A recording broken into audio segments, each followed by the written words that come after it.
Part 7 में हम देख चुके हैं मास्क वाला आदमी सूबे के पीछे पड़ जाता है। आगे हम देखेंगे। आई सजेस्ट आप पार्ट 8 से पहले पार्ट 7 भी देख लीजिए, जिसका लिंक आपको ऊपर आई बटन पर मिल जाएगा। अगर आपको मेरी वीडियोस अच्छी लगती है तो लाइक और शेयर करना, और हाँ, कमेंट कर जरूर बताना। और ऐसी ही नई नई लेटेस्ट वीडियोस देखने के लिए हमारे चैनल को सब्सक्राइब भी कर देना। पार्ट 8 में हम देखते हैं बट सूबे अभी भी छुप रही थी तो मिस्टर लू आकर सूबे को आवाज मारने लगता है। वो भी मिस्टर लू को आवाज मारती है बट मास्क वाला उसके पीछे पड़ गया था और सूबे की गर्दन पे चाकू रख लेता है। मिस्टर लू कहता है, जिमिंग तू देख, सूबे को छोड़ दे, हम शांति से बात कर सकते हैं। वो कहता है, सॉरी बॉस, और सूबे को पकड़ के बिल्डिंग के टॉप फ्लोर पे पहुंच जाता है। मिस्टर लू कहता है, तुम्हें जो चाहिए मैं सब दे दूंगा, पर प्लीज सूबे को जाने दे। बट वो छोड़ नहीं रहा था तो सूबे जिमिंग के हाथ पे काट लेती है और उसके पैर पे अपनी हील छुपा के भागती है। जिमिंग के हाथ से चाकू गिर जाता है और वो बिल्डिंग से नीचे गिरने लगा था। मिस्टर लू उसे पकड़ के बचाने लगता है। वो कहता है, सॉरी बॉस, लू फिर के ख्याल रखना, और अपना हाथ छुड़ा लेता है जिससे वो बिल्डिंग से नीचे गिर गया था। तो मिस्टर लू बहुत रोता है। हमें लगता है कि लू फिर सैड है क्योंकि उसे पता था कि जिमिंग उसे स्टार्टिंग से लाइक करता है, पर फिर वो स्माइल करती है जिससे प्रूव होता है कि ये लड़की पूरी साइको है। नेक्स्ट सीन में यितिंग सूबे को वेडिंग के लिए रेडी कर रही थी। आंटी सूबे को पकड़ के वेडिंग प्लेस पे लाती हैं।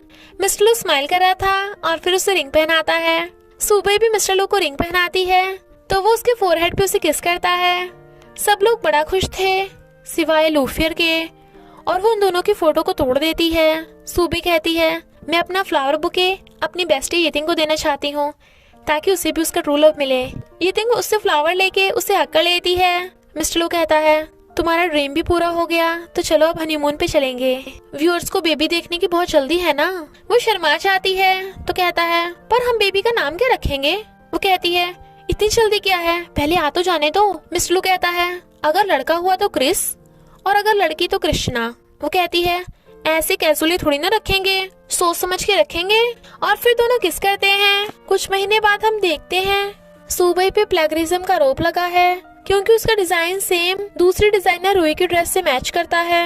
इनफैक्ट लूफियर ने ही उस लड़की को सूबे का डिजाइन कॉपी करके दिया था ताकि वो कंपटीशन जीत सके। और कहती है, लोग हमेशा कमजोर का साथ देते हैं, डोंट वरी, मैं तेरी फैमिली का ध्यान रखूंगी।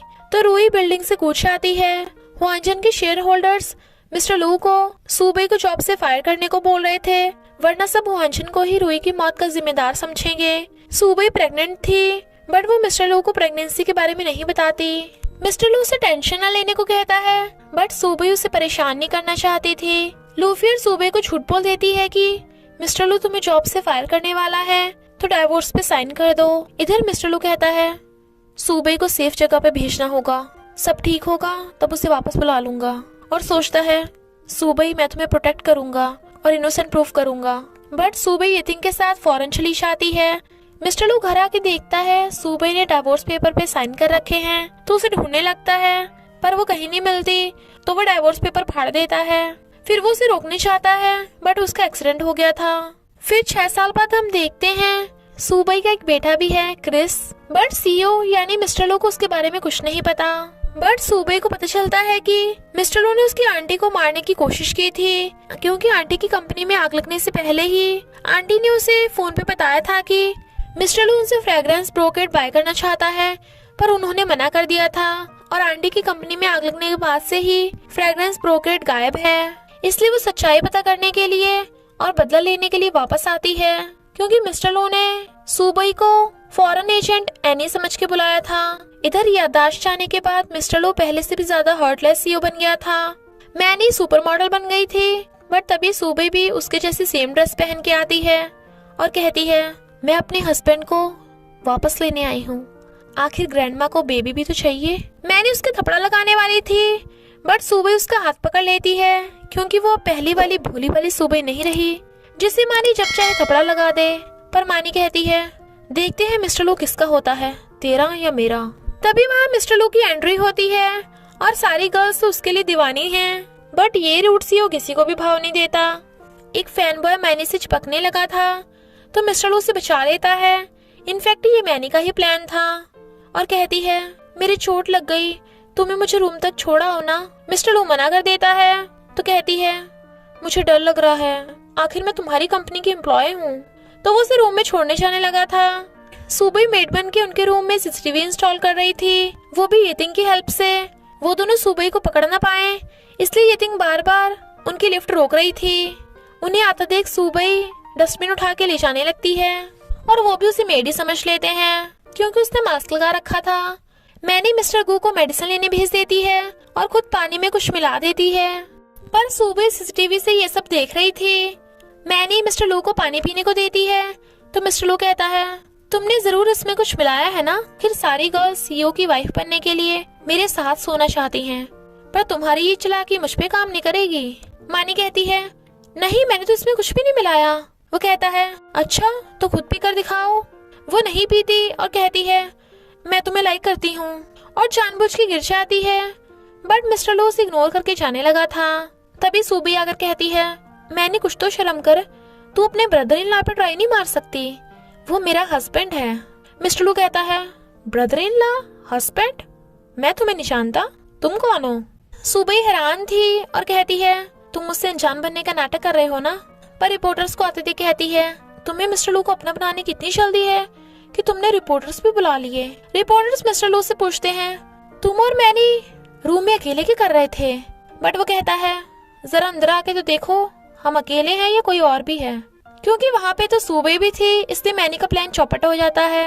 असिस्टेंट से मिस्टर लू को पता चलता है कि सुबह सच में उसकी वाइफ थी, क्योंकि उनकी 7 साल पहले शादी हुई थी, और उसे ये सब इसलिए नहीं पता था क्योंकि एक्सीडेंट के बाद वो अपनी याददाश्त भूल गया, और ग्रैंडमा ने असिस्टेंट को उससे ये बात सीक्रेट रखने के लिए कहा था, क्योंकि जब मिस्टर लू कोमा में था तो उन्होंने सुबह से कांटेक्ट करने की बहुत कोशिश की पर वो नहीं आई। इसलिए मिस्टर लू को लगता है कि सुबह सिर्फ पैसों की लालची है। सुबह अपनी आंटी से मिलने चाहती है तो आंटी की असिस्टेंट जिया कहती है जब कंपनी में आग लगी थी तो मुझे आंटी को पहले बचाना चाहिए था। वो कहती है कोई बात नहीं, इसमें तुम्हारी कोई गलती नहीं है। नेक्स्ट डे सुबह से मिस्टर लू की कार हिट हो जाती है तो कहती है लगता है किस्मत ने हमें फिर से मिलाया है मेरे हबी। वो कहता है बकवास बंद करो, हम दोनों में कोई रिश्ता नहीं है समझी, और जाने लगता है। बट सुबह कार हिट करने के बदले एज ए माफी उसे पैसे देकर चली जाती है तो मिस्टर लू गुस्से में था क्योंकि उसकी इंसल्ट हुई थी। सुबह फॉरेन एजेंट एनी बन के हॉन्जन में आती है, बट किसी को भी एनी के बारे में नहीं पता था, और वहाँ की मॉडल्स एनी की बुराई कर रही थीं, सिवाय एक मॉडल के जिसका नाम यिंग है। और फिर सारी मॉडल्स मैनी की चापलूसी करने लगती हैं। मैनी उसे देख कहती है लगता है फॉरेन में तेरा गुजारा नहीं चला, पर तू यहाँ मॉडल नहीं बन सकती। हाँ, सोने का काम तो कर सकती है क्योंकि एनी तो तुझे सिलेक्ट करेगी नहीं। सुबह कहती है सही कहा, एनी को तुझे ऐसी बदतमीज गर्ल्स पसंद नहीं आएंगी। वो उसके थपड़ा मारने वाली थी पर सुबह उसका हाथ पकड़ लेती है। मैनी के कहने पे सब गर्ल्स सुबह को मारने वाली थी, पर मैनेजर आकर बताती है कि यही एनी है तुम्हारी बॉस जो तुम में से मॉडल सिलेक्ट करेगी। सुबह मिस्टर लो के ऑफिस में फ्रेग्रेंस ब्रोकर ढूंढने लगी थी, बट मिस्टर लो को आते देख अपना ईयरिंग उठाने का नाटक करती है। मिस्टर लो कहता है तुम ये सब करके मुझे अट्रैक्ट नहीं कर पाओगी, सो गेट आउट, पर जाते जाते डिवोर्स पेपर पे साइन करती जाओ। वो कहती है ओके, पर मुझे प्रॉपर्टी में आधा हिस्सा चाहिए। मिस्टर लो कहता है अच्छा तो तुम्हें सच में मेरी प्रॉपर्टी चाहिए, बट फिर उसे पता चलता है कि सुबह ही एनी है, तो हैरान था। मिस्टर लो अपने असिस्टेंट को पता करने भेजता है कि सुबह इतने सालों बाद वापस क्यों आई। वो कहती है ना तो मुझे डिवोर्स चाहिए और ना ही उसकी प्रॉपर्टी, मुझे मिस्टर लू चाहिए, पर उसे मेरे बारे में कुछ याद क्यों नहीं है। बट असिस्टेंट मिस्टर लू की याददाश्त जाने के बारे में कुछ नहीं बताता। मिस्टर लू ये देख के हैरान था कि सुबह ने मैनी जैसे नक्सड़ी को भी कंट्रोल कर लिया। मैनी लूफियर से शिकायत करने पहुंच जाती है और लूफियर अभी भी मासूम बनने का ही नाटक करती है, बट रियल में वो अभी भी सुधरी नहीं है साइको की साइको। पार्टी में सुबह गू कंपनी के मैनेजर गुयन से हैंडशेक कर रही थी। मिस्टर लू की याददाश्त भले ही चली गई थी, पर मिस्टर जेलसी उसमें अभी भी जिंदा है। मैंने गू कंपनी के बॉस चैंगजी पे लाइन मारती है क्योंकि चैंगजी एक नंबर का प्ले बॉय है, बट उससे गलती से उसके ऊपर वाइन गिर जाती है तो माफी मांगती है, पर चैंगजी कहता है मुझे तुम्हारी नहीं तुम्हारे बॉस मिस्टर लो की माफी चाहिए। पर सुबह आके बात संभाल लेती है क्योंकि मैनी की बॉस वो है, पर चैंगजी तो बदले में उसे 3 ग्लास ड्रिंक पीने को कहता है। गू कंपनी से कोऑपरेट करने के लिए वो भी 3 ग्लास ड्रिंक पी जाती है, पर फिर मिस्टर लू को देख बेहोश होने का नाटक करती है। बट खड़ूस मिस्टर लू तो उस पर बिल्कुल तरस नहीं खाता। असिस्टेंट टल्ली सूबई को मिस्टर लू की कार में रख लाता है क्योंकि उसे सूबई पे तरस आ गया था। मिस्टर लू कहता है ठीक है, पर इसे तो अपने साथ लेके जाएगा। पर घर पहुंचते ही असिस्टेंट भाग जाता है। मिस्टर लू गुस्से से टल्ली सूबई को टांग के घर लाता है और कहता है टल्ली कहीं की, मैंने इससे शादी क्यों की होगी। वो कहती है कौन है बे तू, कितना अगली है। वो कहता है अगली किसे बोला, अभी मेरे घर से बाहर निकलो। बट वो उल्टी का नाटक करना स्टार्ट कर देती है और फिर मिस्टर लू के रूम में जाते ही फ्रेग्रेंस ब्रोकेट ढूंढने लग जाती है। मिस्टर लू नहा के बाहर आता है तो वो टल्ली होने का नाटक शुरू कर देती है। बट पैरटने से वो मिस्टर लू के ऊपर गिर जाती है। पर उसके करीब होने से मिस्टर लू को पास्ट के फ्लैशबैक्स आते हैं कि वो सूबई को हक कर रहा है। बट फिर उसे दूर हटा देता है तो सूबई उसका टॉवल लेके ही नीचे गिर जाती है। बेचारा मिस्टर लू अपनी इज्जत बचाता है और फिर चिल्लाता हुआ टॉवल उठा के भाग जाता है। जबकि सूबई स्माइल कर रही थी। मॉर्निंग होते ही मिस्टर लू सूबई को अपने घर से बाहर भगा देता है। फिर न्यूज वायरल हो जाती है कि सूबई का मिस्टर लू के साथ चक्कर चल रहा है क्योंकि वो दोनों रात में साथ में पाए गए। मिस्टर लू को पता था कि सूबई ने जानबूझ के ये न्यूज वायरल की है, पर ह्वानजन को बचाने के लिए एक ही रास्ता था। इसलिए मिस्टर लू को रिपोर्टर्स को बताना पड़ता है कि हम शादीशुदा हैं और हम एक दूसरे को बहुत लव करते हैं और लवी डवी कपल होने का नाटक करते हैं। सूबई को अपने घर बैठा देख मिस्टर लू कहता है घर में घुसने के जुर्म में मैं पुलिस बुला सकता हूँ। वो कहती है हम शादीशुदा हैं, तो मैं हमारे घर में नहीं रहूंगी तो किसके घर में रहूंगी। मिस्टर लू वाज लाइक मुझे पता है मेरे जैसा हॉट एंड हैंडसम परफेक्ट लड़का तुम्हें इस दुनिया में कहीं नहीं मिलेगा, पर तुम्हें ये सब करके मुझे तुम्हें लव करने पे फोर्स नहीं कर सकती, इसलिए मेरे रूम के आसपास में मत भटकना। वो कहती है तुम कुछ ज्यादा ही नहीं उछल रहे। मिस्टर लू कहता है तुम्हें पसंद नहीं है तो निकलो मेरे घर से बाहर, और गेट खोल देता है। बट सूबई ग्रैंडमा का नाम लेकर मिस्टर लू को बाहर धक्का मार के अंदर से गेट लॉक कर लेती है। और तो और उसने पासवर्ड भी चेंज कर दिया था। मिस्टर लू गेट खोलने को कहता है तो कहती है सॉरी हबी, गलती से लॉक हो गया, अभी खुल भी नहीं रहा है। अरे मेरे पेट में दर्द हो रहा है, थोड़ा टाइम बाहर वेट करो, मैं अभी आती हूँ। मिस्टर लू गुस्से से चिल्ला रहा था, पर सूबई उसके रूम की तलाशी लेने लगती है। बट उसके लॉकर में भी पासवर्ड लगा था जो सूबई से नहीं खुलता।